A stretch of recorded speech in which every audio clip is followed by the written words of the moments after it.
One of the interesting things about costs is that in the old days, costs and revenue, the minute you started your company, your investors said, oh, we know how to track all this. We want you to fill out an income statement, a balance sheet, and cash flow.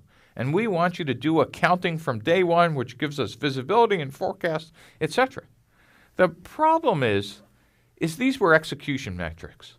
Existing companies execute known plans.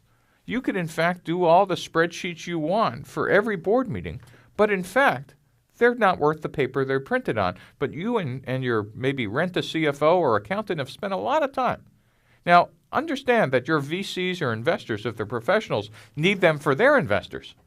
But what you really need to be doing is working with your investors and your management team is to derive the metrics that matter. So if your investors really want to see income statement, balance sheet, cash flow, great, you could give them the fantasy documents all they want. But what you're really interested in is trying to understand what are the metrics that matter for your business. And I'll give you some examples. In value proposition, what was the product cost? What was the market size? What share could you take? What's the competition? What are they charging? And customer relationships. All the get, keep, grow metrics, some of which we talked about, some of which we'll discover. What were the customer acquisition costs? What were the conversion rates? What were the lifetime value? These are key metrics. This is a lot more important than what's revenue in year 4 because you're just guessing about that.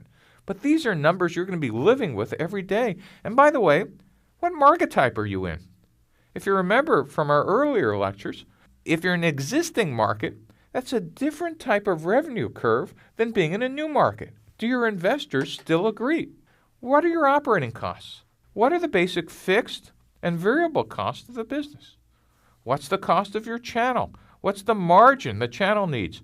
How much are you going to have to spend on channel promotion, shelf space, any other channel extra charges? And then again for your revenue stream, do you now know with certainty the average selling price, the number of customers per year, achievable revenue, how long it takes to close a sale? And here's the number that actually intersects with one of the ones that your investors are worrying about all the time. How much money are you spending per month, often called burn rate? And not only how much are you burning per month, but when we just calculate that out, when will you run out of money? All these numbers are ones that you as founders need to have on the top of your head. No startup has 300 numbers.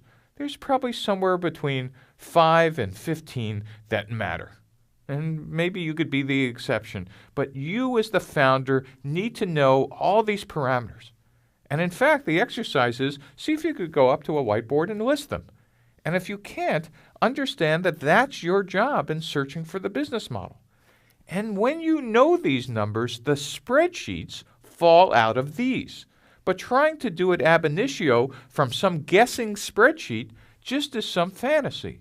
You need to get these metrics that matter known, searched, understood, and don't worry, they will change, but the whole game of the business model canvas and the customer development process was for you to find them out firsthand and to experience them, not to have them happen to you.